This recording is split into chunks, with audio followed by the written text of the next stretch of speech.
¿Te imaginas vivir bajo las luces del éxito, rodeado de fama, aplausos y cámaras, pero ocultando el amor más profundo de tu vida por miedo a ser destruido? Durante la época dorada del cine mexicano, muchos actores brillaron ante el mundo, pero vivieron una doble vida en secreto, atrapados entre la gloria y la represión. Amaron con intensidad pero en la sombra, sufrieron en silencio, protegieron su verdad, y muchos pagaron el precio más alto por hacerlo. Hoy en Archivo Extra abrimos las puertas de un capítulo poco contado y muchas veces silenciado. Historias de amor prohibido, pasiones condenadas al secreto, vínculos que desafiaron la moral de su época, pero no pudieron desafiar al juicio de una sociedad implacable. Quédate hasta el final, porque descubrirás el caso más impactante de todos, donde el amor no solo fue ocultado, sino brutalmente castigado. Ramón Novarro, el ídolo roto por amar en silencio. Era bello, exótico, deseado. Ramón Novarro, nacido en México pero convertido en estrella de Hollywood, fue uno de los primeros íconos latinos del cine mudo.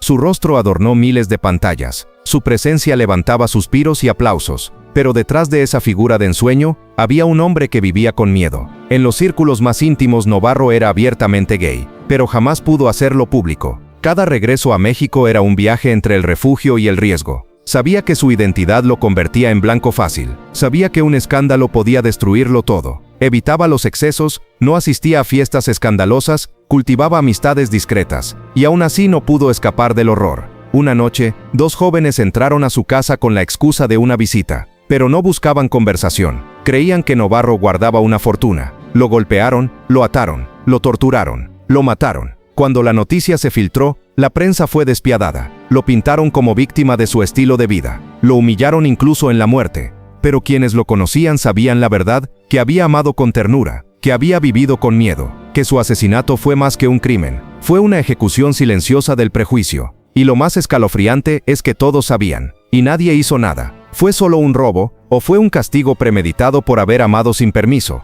Jorge Mistral, el galán que nunca encontró su lugar, tenía una mirada que traspasaba la pantalla. Jorge Mistral, español de nacimiento pero mexicano de corazón, fue un galán inconfundible del cine y el teatro. Su presencia era intensa, seductora, casi hipnótica, pero detrás de esos ojos que todos admiraban, se escondía una profunda desubicación emocional. Se casó, sí, pero su matrimonio fue más un acuerdo social que un vínculo real. Las ausencias eran constantes, el amor, lejano. En los camerinos y escenarios se hablaba con susurros. Dicen que a Jorge le gustan los hombres, pero nadie lo decía en voz alta. Nadie se atrevía, porque Mistral era un ídolo, una figura respetada, y también, un hombre atormentado por su verdad. Se decía que mantenía encuentros discretos en ciudades donde nadie lo conocía, lejos del ojo público, lejos del juicio, siempre con cuidado, siempre con culpa. El escándalo era su mayor miedo, la soledad, su única compañía constante. En su madurez, su comportamiento comenzó a cambiar. Se volvió errático, distante, triste, hasta que un día la noticia estremeció al medio artístico.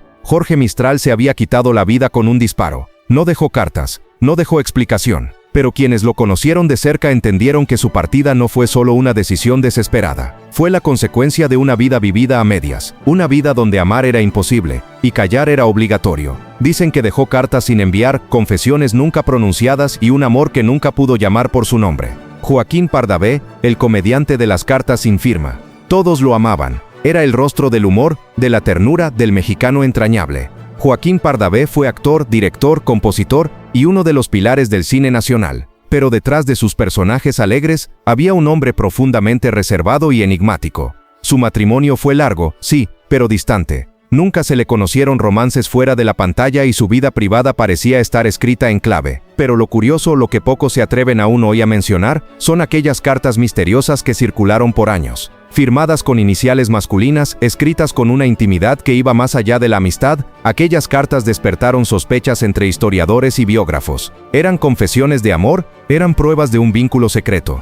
Nada se comprobó oficialmente, pero quienes trabajaron con él lo sabían. Pardavé no hablaba de amor, ni en entrevistas, ni en la vida cotidiana. Era como si esa palabra no existiera en su diccionario, o como si su verdadero significado lo guardara bajo llave. Cuando murió, muchos lo despidieron como el gran ídolo que fue, pero otros se quedaron con la duda. ¿Murió de causas naturales o fue víctima de una tristeza acumulada, de una vida vivida en silencio? Carlos López Moctezuma, el villano que amó en silencio. En la pantalla, era feroz, cruel, intimidante. Carlos López Moctezuma tenía un rostro que imponía respeto y una voz que helaba la sangre. Interpretaba a villanos con tal convicción, que muchos creían que no actuaba, que simplemente era así. Pero la verdad era otra, una mucho más profunda, más humana, y también más dolorosa. Fuera del set, Carlos era un hombre reservado, meticuloso, casi ausente. Casado sí, pero jamás mostró afecto en público hacia su esposa. Rara vez se le veía en eventos sociales acompañado de ella o de cualquier otra persona.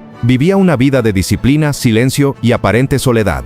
Pero quienes sabían leer entre líneas conocían otra historia. Desde hacía años mantenía una relación clandestina con un hombre del mismo medio. Un actor también casado, también padre. Ambos vivían atrapados en el mismo laberinto. El deber, la reputación, la imagen. Nunca eran vistos juntos en actos públicos, pero trabajaban en las mismas producciones, viajaban a las mismas ciudades, y siempre sus habitaciones de hotel estaban una al lado de la otra. Los técnicos del set lo notaban. Cuando él no estaba, Carlos se volvía más oscuro. La energía del villano que interpretaba parecía invadir su alma. En los descansos se le veía fumar solo, mirando al vacío, como si llevara un peso invisible, una pena que no se aliviaba ni con el éxito ni con los aplausos. Dicen que ese amor estaba lleno de reglas no dichas, de pactos silenciosos, de ausencias forzadas, que lo protegía todo, la carrera del otro, la imagen pública, la familia, pero que el precio fue altísimo. Cuando murió, su funeral fue sobrio, discreto. Pero en la última fila de la iglesia, un hombre que nadie reconocía lloró en silencio durante toda la misa. No se acercó a la familia, no habló con nadie, solo observó. Dicen que fue él, el único que realmente sabía quién estaba siendo enterrado ese día, el único que conoció al hombre detrás del villano, y que con ese llanto sepultaba el amor que jamás pudo vivir en libertad. Arturo de Córdoba, amar sin permiso. Hay algo en los ojos de Arturo de Córdoba que no se puede fingir. Esa mirada melancólica, esa intensidad contenida, esa pausa al hablar, su tristeza era tan elegante como invisible, pero siempre estaba ahí, en cada plano, en cada palabra medida. Y quienes lo conocieron de cerca sabían que esa emoción no venía del guión.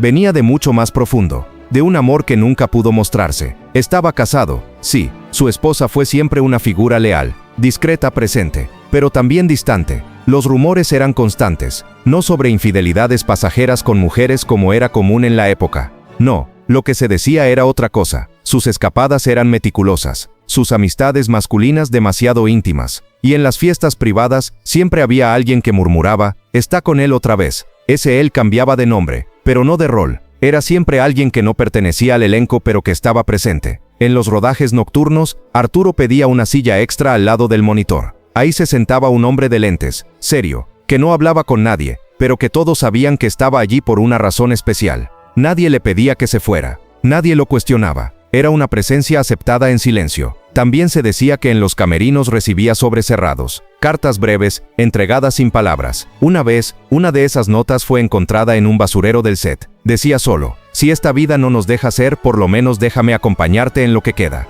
Arturo envejeció con respeto. Murió sin escándalos, con honores, con aplausos, pero también con una parte de él sepultada en habitaciones de hotel, en pasillos oscuros, en automóviles donde se refugiaba de los ojos del mundo. Nunca dijo su verdad en voz alta, pero su arte sí, porque su talento no nacía del método ni del estudio, nacía del dolor de amar sin permiso, y ese dolor fue su mayor verdad en cada escena. René Cardona, el director que amó detrás del lente. René Cardona era una institución. Director, productor, figura dominante en el set. Tenía el tipo de autoridad que no se discutía, una presencia que imponía respeto sin necesidad de gritar. Pero lejos de las cámaras, donde las luces no lo seguían, vivía una historia que nadie se atrevía a preguntar. Desde los inicios de su carrera, Cardona impulsó a un joven actor. Lo descubrió, lo formó, lo proyectó y lo protegió. Ese joven, cuyo nombre nunca fue mencionado públicamente en ese contexto, aparecía en casi todos sus proyectos, incluso en papeles que no parecían escritos para él. Y no era coincidencia. En los rodajes, en las giras, en las lecturas de guión, siempre estaba él, callado, presente, constante. Era la sombra más cercana de Cardona y a la vez su refugio emocional. Quienes estaban en el set lo notaban. René cambiaba cuando él estaba cerca. Sonreía más, permitía errores sin levantar la voz, contaba chistes. Una complicidad sutil los envolvía. Nadie lo decía, pero todos lo sabían. Esa relación era un pacto silencioso, una burbuja donde todo se entendía sin hablar. Comían juntos, viajaban juntos. Sus viajes laborales siempre se alargaban más de lo previsto. Y cuando alguien preguntaba, bastaba con una mirada para cortar la curiosidad. Pero entonces sucedió lo impensable. El joven actor enfermó. Fue rápido, fulminante, y la noticia de su muerte cayó como un rayo mudo. Cardona se apagó. canceló compromisos, detuvo rodajes, se encerró por semanas. Para el público fue solo una pausa por agotamiento, pero para quienes realmente lo conocían, fue evidente. No era el dolor de un director, era el duelo de un hombre al que le arrancaron el alma. Meses después, un técnico de sonido lo encontró solo en una sala de edición. Proyectaba una escena en la que el joven aparecía solo unos segundos, sin sonido, sin pausa, una y otra vez. Lo miraba como si esa cinta fuera lo único que aún lo conectaba con él. Cuando notó que lo observaban, solo dijo, «Déjame solo». Nunca volvió a mencionarlo, ni en entrevistas, ni en premiaciones. Pero entre su equipo, todos sabían que esa fue su única historia de amor verdadero. Desde entonces, algo cambió en Cardona. Siguió filmando, sí, pero sus películas ya no tenían alma, solo técnica. Era como si en cada historia buscara ese rostro y en cada escena supiera que nunca volvería. Antonio Badú, el galán de mirada profunda y corazón oculto. Antonio Badú tenía el porte de los grandes. Moreno, misterioso, dominante. En pantalla era el galán por excelencia, deseado, fuerte, seductor. Pero detrás de esa imagen tallada para el público se escondía una historia diferente. Durante años cultivó una figura varonil que se convirtió en marca personal. Siempre acompañado por mujeres en sus películas, parecía el prototipo de la masculinidad mexicana. Pero fuera del set, su mundo era mucho más íntimo, reservado y delicado. En una fiesta privada conoció a un bailarín del Teatro Blanquita. Al inicio fue una aventura más, un juego de miradas y encuentros esporádicos. Pero con el tiempo se transformó en algo mucho más profundo, una relación estable aunque invisible. Nadie lo sabía oficialmente, pero todos lo intuían. A ese joven lo llamaba mi sombra o mi amigo del alma. Siempre estaba cerca, en giras, grabaciones, reuniones. Nunca figuraba como pareja ni como parte del equipo, pero nadie se atrevía a cuestionar su presencia. En entrevistas, Badú era un muro. Evadía cualquier pregunta sobre su vida amorosa. Nunca se casó. Tuvo romances fugaces con actrices, pero nada oficial, nada duradero. Como si solo existiera una persona que realmente lo acompañaba y a quien el mundo no podía ver. Un actor de reparto contó que, tras una función, visitó a Badú sin avisar. Tocó la puerta. No hubo respuesta. Más tarde Badú le dijo con firmeza, estaba con él y no quería que nadie interrumpiera ese mundo nuestro. Ese mundo privado fue su única verdad. Pero como muchas historias de amor silenciado, tampoco sobrevivió al tiempo. El bailarín decidió marcharse, cansado de vivir en las sombras. Badú, fiel a su silencio, nunca volvió a mencionarlo. Pero sus amigos notaron algo. En sus últimos años su mirada se volvió más triste, más nostálgica, como si siempre estuviera esperando a alguien que ya no volvería. Murió rodeado de premios, de respeto, de historia, pero también de silencio. Nunca dijo su verdad en voz alta. Pero quienes lo conocieron de cerca sabían perfectamente a quién había amado de verdad. Carlos Riquelme, el juez que amó en secreto. Conocido por interpretar figuras de autoridad, jueces, sacerdotes, profesores, Carlos Riquelme proyectaba una imagen de rectitud que parecía inquebrantable. En pantalla, su voz era firme, su rostro impenetrable, su postura la de un hombre incorruptible. Pero en los pasillos del teatro se decía algo más. Durante más de una década, Riquelme mantuvo una relación con un actor joven de mirada inquieta y sonrisa encantadora. Lo conoció durante el montaje de una obra clásica, y desde entonces, el joven comenzó a aparecer en cada producción en la que Riquelme tenía voz o poder. Llegaban juntos, compartían camerino, salían en el mismo coche. Para el público eran maestro y pupilo. Para los de adentro era algo más. Carlos evitaba las demostraciones públicas, las entrevistas personales, los rumores. Pero en espacios privados, cuando la confianza se abría como una grieta, dejaba entrever una faceta más suave, más vulnerable. Un colega del teatro relató que una vez, tras una gira, Riquelme canceló funciones alegando agotamiento.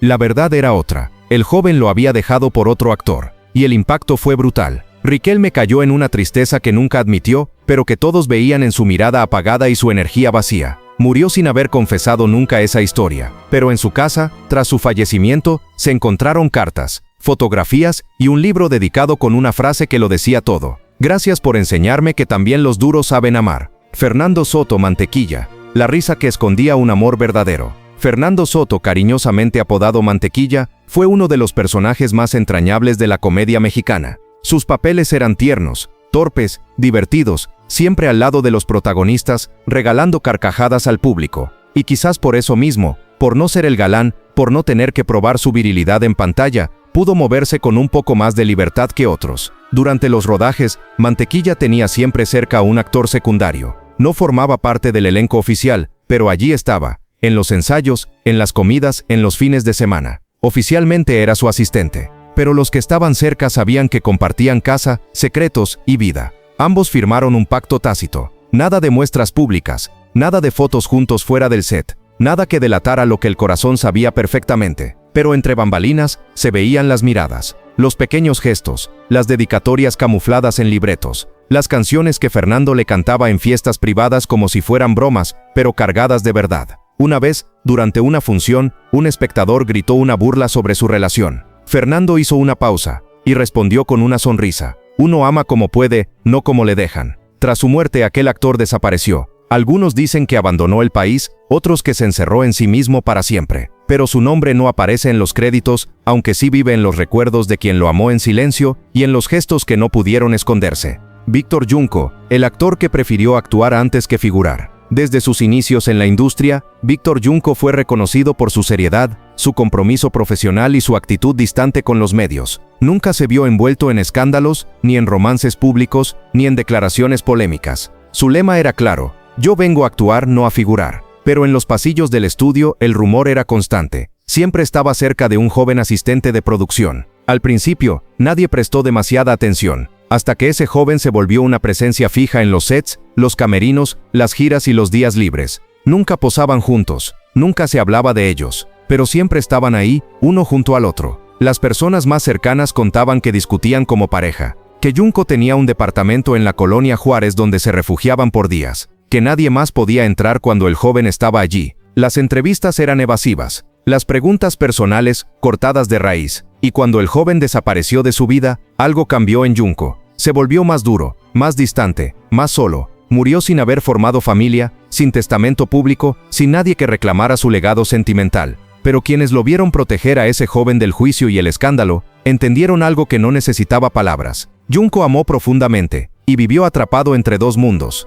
Julio Alemán, el amigo inseparable que fue algo más. En el mundo del espectáculo, las relaciones cercanas son comunes, pero las verdaderamente íntimas, esas son otra cosa. Durante décadas, Julio Alemán mantuvo una amistad tan estrecha con un actor de reparto, que muchos lo llamaban su sombra. Viajaban juntos, compartían camerino, aparecían en fiestas privadas pero nunca daban motivos para sospechar. A los ojos del público todo parecía normal, pero quienes estaban cerca sabían que era un amor en silencio, un vínculo profundo sellado con respeto mutuo. Julio se casó, tuvo hijos, cumplió con el guión de la vida perfecta, pero su relación con aquel hombre fue siempre otro universo. Uno que no interrumpía su vida pública, pero la sostenía desde adentro. En sus últimos años, cuando su salud empezó a quebrarse, ese compañero fue su única constante. Estuvo allí, sin pedir nada, sin exigir reconocimiento, cuidándolo como quien ama sin condiciones. La familia lo aceptó, nunca se preguntó más de la cuenta. No era necesario. Todos entendían que ese hombre callado y firme era la verdadera historia de amor de Julio. Una historia que nunca se proclamó, pero que todos supieron leer entre líneas. Tito Junco, el director que amó sin licencia. Tito Junco fue siempre el rostro severo, el tono autoritario, la figura imponente en la pantalla grande. Interpretaba al hombre duro, inflexible, incuestionable, pero tras esa fachada de fortaleza, su vida personal era un espacio sellado a piedra y fuego. No tuvo romances públicos, ni escándalos sentimentales, ni declaraciones amorosas que dieran pie al chisme, pero entre sus compañeros de rodaje, todos sabían que había una constante en su vida, un director con quien compartía todo, desde cenas íntimas hasta eventos familiares, un hombre cuya presencia nunca se explicaba, pero tampoco se cuestionaba. Era él quien lo acompañaba a los festivales, era él quien lo recibía en casa después de los rodajes, era él quien en silencio compartía el todo sin decir nada. Nunca hubo un sí, tampoco un no, solo un pacto tácito entre ambos, mantener el amor vivo, pero lejos de la luz. Cuando Tito murió, su despedida fue sobria, pero quienes estuvieron presentes recuerdan una escena imposible de borrar. En un rincón de la iglesia, ese director, el de siempre, lloraba sin consuelo, con un dolor que no parecía el de un colega, ni el de un amigo. Era un llanto de pérdida verdadera, de amor reprimido, de años ocultos que se despedían con él. Tito Junco murió sin decirlo, pero amando profundamente, en silencio, lejos del juicio, protegido por la sombra. Rodolfo Landa, el político, el actor y el amante del fantasma. Rodolfo Landa fue más que un actor, fue un intelectual, un político, un referente de poder. Y quizás por eso mismo, fue también un hombre de secretos muy bien guardados. Durante años mantuvo una relación con un escritor que todos conocían como el fantasma, no porque asustara sino porque jamás aparecía en público. Vivían su amor en casas de campo, alejadas del ruido, de los flashes, de los titulares. Nunca una foto, nunca una entrevista, nunca una insinuación. pero entre sus amigos cercanos Rodolfo lo había confesado en voz baja. He amado pocas veces, y solo una fue verdadera. Ese amor fue su refugio, su descanso, su certeza en un mundo de apariencias y formalidades. No lo mencionó en discursos, no lo reveló en biografías, pero sí lo escribió en sus gestos, en su soledad y en las decisiones que tomaba para protegerlo todo. Vivieron un amor en voz baja, sostenido por la confianza y la discreción. Cuando él murió, no hubo dedicatorias públicas ni homenajes cruzados, pero en los cajones de su escritorio se encontraron cartas, y una nota, escrita a mano que decía: «Gracias por enseñarme que también los duros saben amar. Eduardo Noriega, un refugio entre bastidores». Eduardo Noriega, el eterno galán de teatro, el rostro noble que se adueñaba del escenario con cada frase, también fue un hombre que vivió con el corazón dividido, entre lo que mostraba al mundo y aquello que nunca pudo contar. Durante años compartió algo más que proyectos y tablas con un colega del teatro. No era solo un compañero de escena, era su cómplice emocional, su confidente, su verdadero sostén. Ambos sabían lo que se jugaban. En un mundo donde el mínimo gesto podía arruinar carreras, optaron por el silencio. Nunca juntos en eventos, jamás la misma entrada. Siempre un paso atrás, una mirada que se escapaba, una despedida sin abrazos. Pero quienes los conocían sabían. Sabían que esa relación era más fuerte que cualquier aplauso, más real que muchos matrimonios que sí llenaban portadas. Uno de sus amigos más cercanos lo dijo claro: ese amor fue su equilibrio, su ancla. Gracias a él, Eduardo no se quebró en los momentos más oscuros. Nunca lo reconocieron públicamente, pero todos sabían que esa fue su gran historia de amor, la que nunca vio la luz, pero que lo sostuvo en la sombra. Arturo Martínez, el galán que amó sin testigos. Arturo Martínez tenía lo que pocos: una sonrisa magnética, un talento natural y una presencia que enamoraba a la cámara. Pero detrás del ídolo, había un hombre con un secreto que jamás compartió, salvo con él. Mantuvo una relación íntima con otro actor, una conexión profunda, duradera, silenciosa. Una historia vivida en hoteles discretos, en cartas sin firma, en viajes donde compartían todo menos la habitación ante los ojos ajenos. Sí se casó, sí tenía su vida oficial, pero quienes realmente estaban cerca sabían la verdad. Su felicidad más auténtica llegaba en esos días donde se le veía más relajado, más él, y siempre coincidía con la presencia de ese hombre. Nunca lo dijo, nunca lo insinuó, pero tampoco hizo nada para disimular con quienes no necesitaban explicaciones. Cuando Arturo falleció, muchos lo recordaron como el seductor del cine, pero quienes de verdad lo conocieron sabían que el amor que lo hizo fuerte nunca apareció en pantalla, sino en los pasillos del alma. Un amor tan firme como oculto. Una historia que se llevó a la tumba, pero que quedó escrita en los gestos, en las ausencias, en el brillo de una mirada que solo uno podía entender. En la época dorada del cine mexicano, las luces brillaban, pero no todo era tan luminoso como parecía. Entre bastidores, en los silencios de los camerinos y en las habitaciones de hotel donde nadie preguntaba, se tejieron historias de amor profundas, intensas y auténticas, que jamás pudieron salir a la luz. Fueron hombres que lo dieron todo en escena. Emociones, sonrisas, tragedias, pero que no pudieron darse el lujo de vivir su verdad.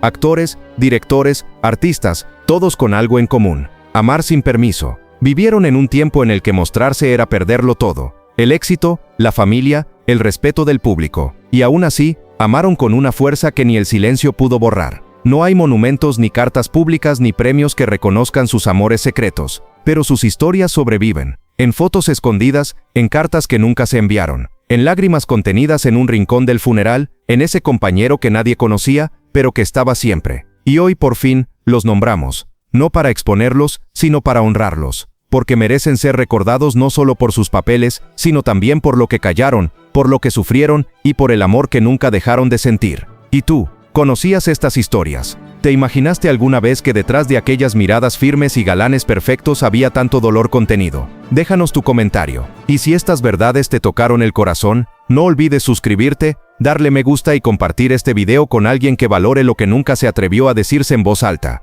Nos vemos en la próxima historia, porque en Archivo Extra, el silencio también tiene memoria.